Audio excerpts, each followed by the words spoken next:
Praise the Lord. जब हम परमेश्वर को ठीक रीति से नहीं जानते या हम विश्वास में नए नए होते हैं, जब हम वचन को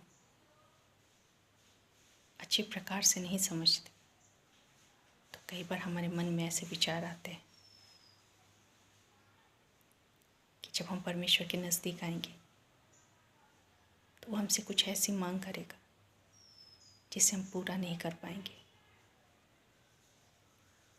वो कुछ ऐसी इच्छा रखेगा जिसे पूरा करने में हमें बहुत दर्द होगा, बहुत तकलीफ़ होगी।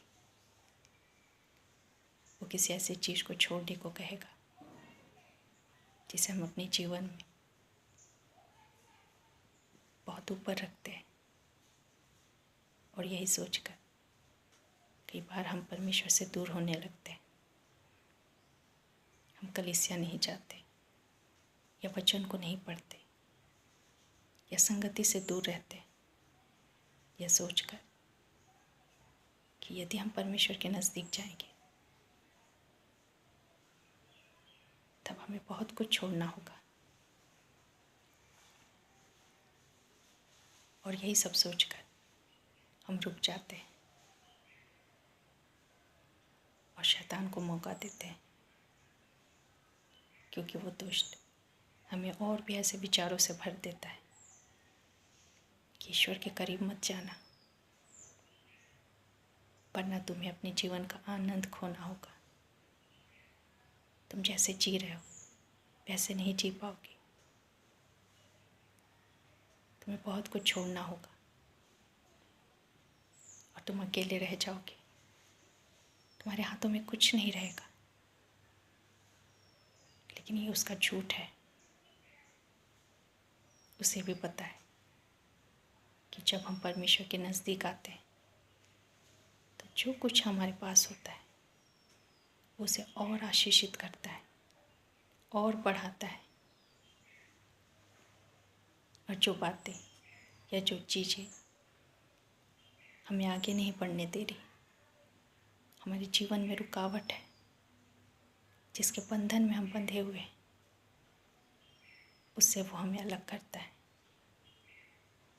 ताकि हम परमेश्वर की बुलाहट में बढ़ पाए, ताकि हम अपने अभिषेक में और अधिक आगे बढ़ पाए। परमेश्वर हमसे क्या लेगा? हम क्या परमेश्वर को दे सकते? जो कुछ भी हमारे पास है वो परमेश्वर का ही तो दिया हुआ है।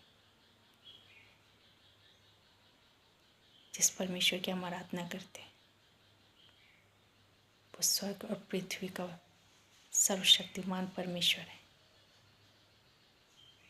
स्वर्ग जिसका सिंहासन और पृथ्वी जिसके पाँवों की चौकी है, वो हमसे क्या लेगा? हम क्या उसे दे सकते हैं?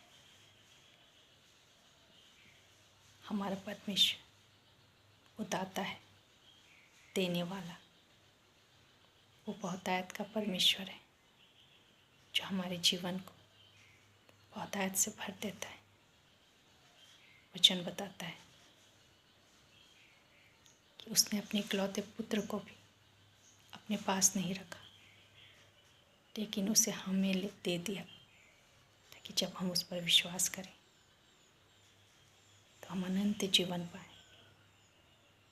परमेश्वर की इच्छा है कि हम अनंत जीवन को प्राप्त करें, और इसीलिए वो उन चीज़ों को जो हमें अनंत जीवन प्राप्त करने से रोकती है, जो परमेश्वर की आशीषों को प्राप्त करने से हमें रोकती है, जो हमें परमेश्वर से अलग करती है, उन चीज़ों को वो हमारे जीवन से अलग करता है। और जो हमारे पास हैं और जो परमेश्वर की इच्छा के अनुसार है, उसे वो और बढ़ाता है और आशीषित करता है ताकि हम बहुतायत से भर जाएं।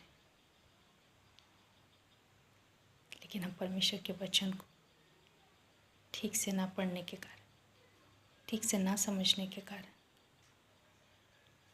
कई बार भूल कर जाते हैं और उस परमेश्वर से भागते हैं जो हमारा जीवन है, जो हमारे जीवन के लिए सब कुछ बहुतायत से देता है।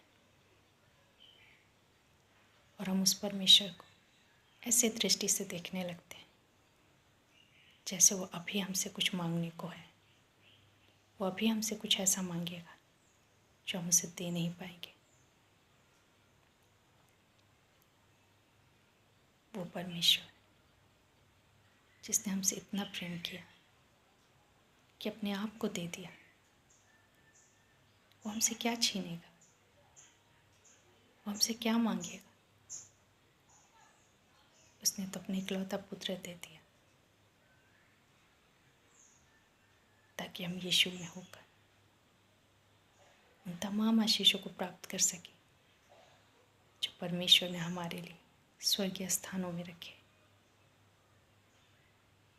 लेकिन कई बार हम डरते हैं, वचन से दूर भागते हैं, यह सोचकर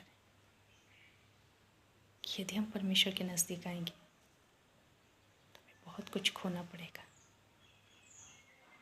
जब हम परमेश्वर के करीब आते हैं तब हम खोते नहीं, लेकिन हम और प्राप्त करते हैं और ऐसी चीज़ों को प्राप्त करते हैं जो हमारे लिए अच्छी है, भली है।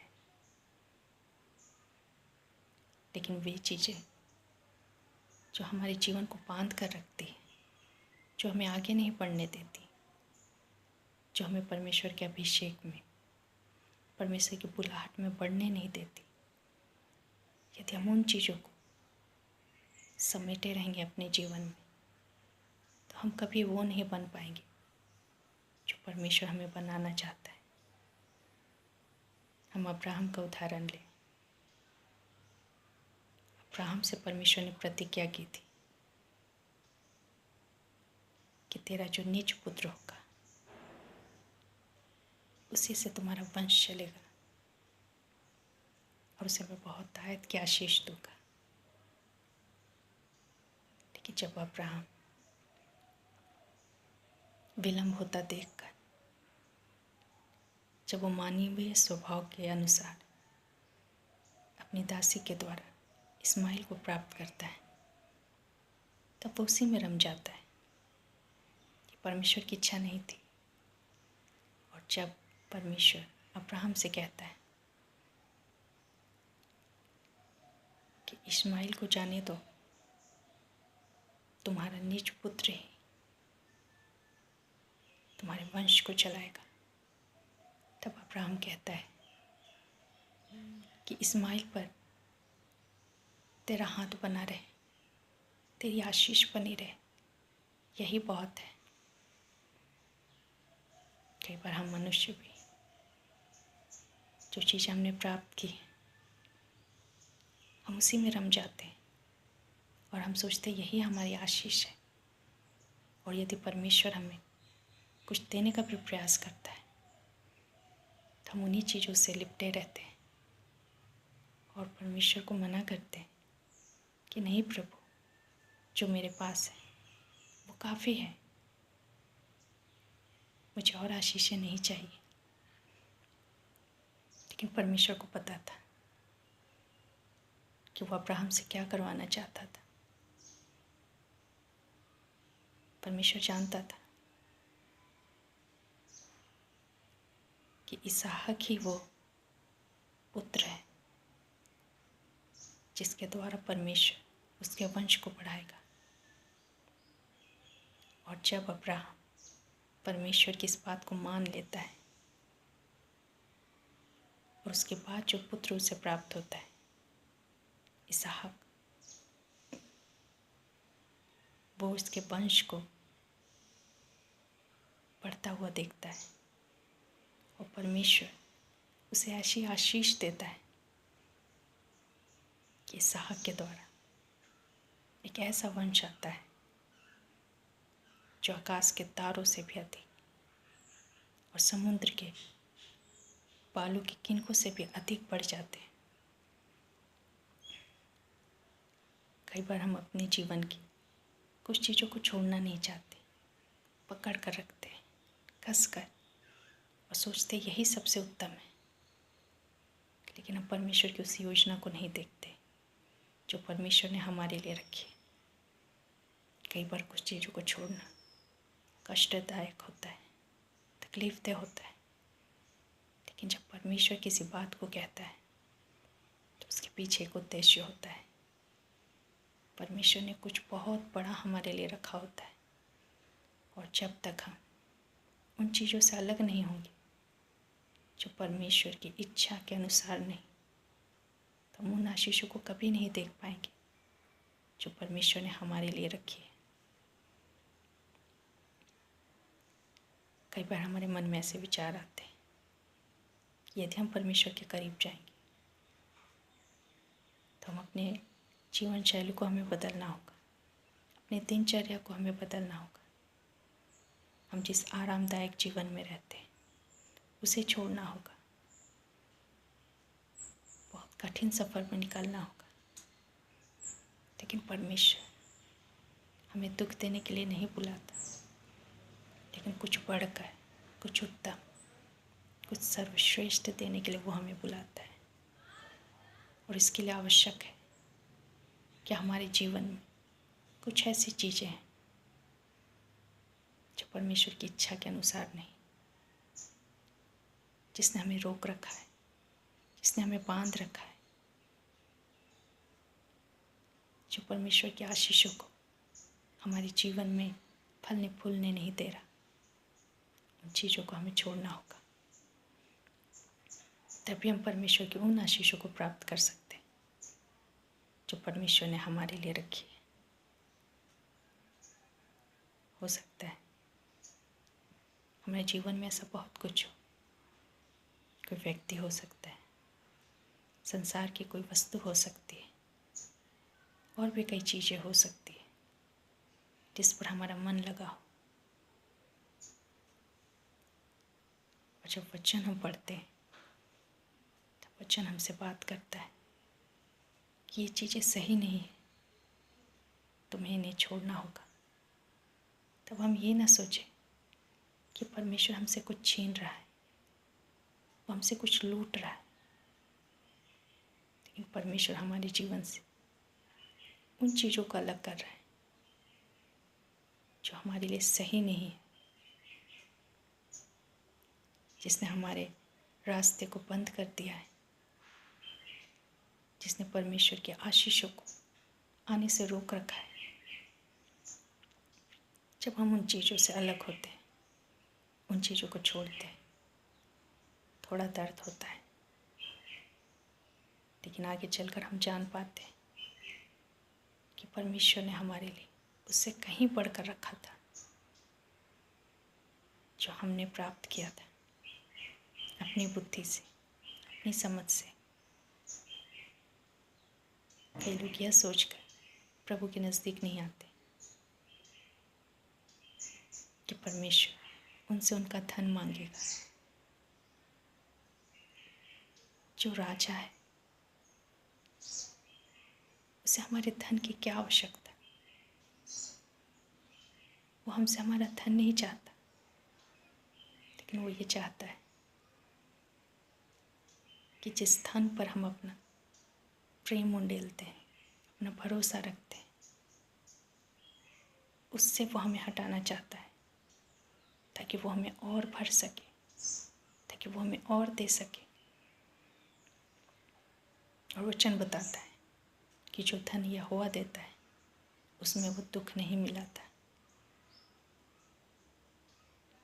हो सकता है जब हम परमेश्वर के नज़दीक आते हैं, परमेश्वर किसी रिश्ते के लिए कहे कि इससे अलग हो, तो इसलिए नहीं कहता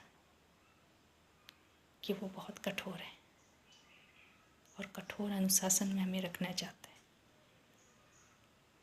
लेकिन परमेश्वर जानता है कि जिस रिश्ते में हम बंधे हुए हैं वो हमारे आत्मिक जीवन को बांध रहा है, और इसीलिए परमेश्वर कुछ रिश्तों को हमारे जीवन से अलग करना चाहता है ताकि उसके बाद परमेश्वर उस रिश्ते को हमारे जीवन में भेजे जो उसकी इच्छा है, जो हमारे लिए बेहतर है। और हम ये सोचने लगते हैं कि परमेश्वर हमसे हमारी सबसे प्रिय चीज़ मांग रहा है, जिस चीज़ को हम अपने मन में रखते हैं, जिस पर हमारा प्राण, हमारी आत्मा बसी होती है, कई बार वही चीज़ें हमारे जीवन को अंदर से खोखला कर देती है, हमें परमेश्वर से दूर कर देती है। और इसका एहसास हमें बहुत बाद में होता है, जब हमारे जीवन में कुछ ऐसी घटनाएं घटती हैं, तब हम होश में आते हैं। परमेश्वर हमसे कुछ छीनना नहीं चाहता, छीनने वाला परमेश्वर नहीं है, वो तो दाता है, देने वाला परमेश्वर। और वो चाहता है कि हमारे पास अच्छा से अच्छा, उत्तम से उत्तम चीज़ें हों। जैसे एक पिता चाहता है कि उसके बच्चे के पास सबसे अच्छा, सबसे बढ़कर, लेकिन जिसे हम चुनते हैं, जिसे हम अपने पास रखते हैं, हो सकता है वो चीज़ हमारे लिए सही ना हो। इसलिए परमेश्वर कई बार हमें टोकता है, लेकिन वो हमसे ज़बरदस्ती नहीं करता, वो हमें मजबूर नहीं करता, लेकिन वो अपना विचार हम पर रखता है और हमें चुनाव करने का अधिकार देता है। जब भी हम परमेश्वर की इच्छा को पूरी करते हैं, हम घाटे में नहीं रहते, लेकिन जो हमारे पास होता है उससे कहीं बेहतर हम प्राप्त करते हैं। कई लोग जो गुलामी में, नशे के या व्यभिचार के, कई लोग जो संसार में जीते और संसार के सुखों को, संसार के आराम को ही सब कुछ समझते हैं, जब वो परमेश्वर की आवाज़ सुनते हैं तो उन्हें भी कई बार लगता है कि यदि हम परमेश्वर के नज़दीक जाएंगे तो हमें ये सब छोड़ना पड़ेगा, फिर हमारे जीवन में क्या रह जाएगा? ना कोई आनंद, ना कोई मौज मस्ती, एक नीरस जीवन हमारे पास होगा। लेकिन ये शैतान का धोखा है। जो आनंद परमेश्वर के पास होता है वो संसार की किसी भी वस्तु से हमें प्राप्त नहीं हो सकती। परमेश्वर उस आनंद तक हमें पहुंचाना चाहता है, और इसके लिए ज़रूरी है कि हमारे जीवन में जो व्यर्थ की चीज़ें हैं वो अलग की जाए, उससे हम दूर हों, ताकि जो परमेश्वर हमें देना चाहता है हम उसे प्राप्त कर सकें। हमारा परमेश्वर देने वाला परमेश्वर है। हमारे लिए जो भी आवश्यक है, जो सही है, वो सब कुछ देता है हमें, और जो हमारे पास है उसे वो बहुगुणित करता है और बढ़ाता है। लेकिन हम अपने विचारों को बदलना है। परमेश्वर के पास जब आए तो यह सोच कर आए कि यदि परमेश्वर किसी चीज़ के लिए हमें मना कर रहा है तो उसमें हमारी भलाई है। यदि किसी चीज़ को वो छोड़ने को कह रहा है तो इसका अर्थ है इससे उत्तम उसके पास है हमारे लिए। और जब हम एक कठिन निर्णय को लेते हैं परमेश्वर की इच्छा के अनुसार, तब हम वो प्राप्त करते हैं जो हम अपने सामर्थ्य से कभी प्राप्त नहीं कर सकते थे। बाइबल में ऐसे उदाहरण भरे हुए हैं जब लोगों ने खुद का इनकार किया और परमेश्वर की इच्छा को अपनाया, तो उन्होंने बहुतायत को देखा, उन आशीषों को देखा जो वो अपने मानवीय प्रयासों से कभी प्राप्त नहीं कर सकते थे। हमारे पास एक ऐसा परमेश्वर है जिसके पास हमें देने के लिए बहुत कुछ है, लेकिन कई बार हम लेने को तैयार नहीं होते, क्योंकि जो हमारे पास है हम उसे छोड़ना नहीं चाहते। हम सोचते यही सब कुछ है, लेकिन जो आशीष परमेश्वर के हाथ में है हम उसे समझ नहीं पाते। और कई बार छोटी सी चीज़ के लिए परमेश्वर की उन महान आशीषों से चूक जाते हैं जो परमेश्वर ने हमारे लिए रखी थी। हमारा परमेश्वर एक भला परमेश्वर है और वो हमें उत्तम से उत्तम दान देना चाहता है। इसलिए हमेशा स्मरण रखें, परमेश्वर के नज़दीक में जाना वो एक सज़ा नहीं है, लेकिन वो जीवन की ओर ले जाता है। जो व्यर्थ की बातें हैं परमेश्वर से छुड़ाता है, और जो हमारे लिए अच्छा, उत्तम है, सर्वश्रेष्ठ है, उसकी ओर वो हमें ले जाता है। और परमेश्वर हमें वो बनाता है जो बनाने के लिए उसने हमें उत्पन्न किया है। परमेश्वर इस वचन के द्वारा हम सबों को बहुत से आशीष दे। धन्यवाद।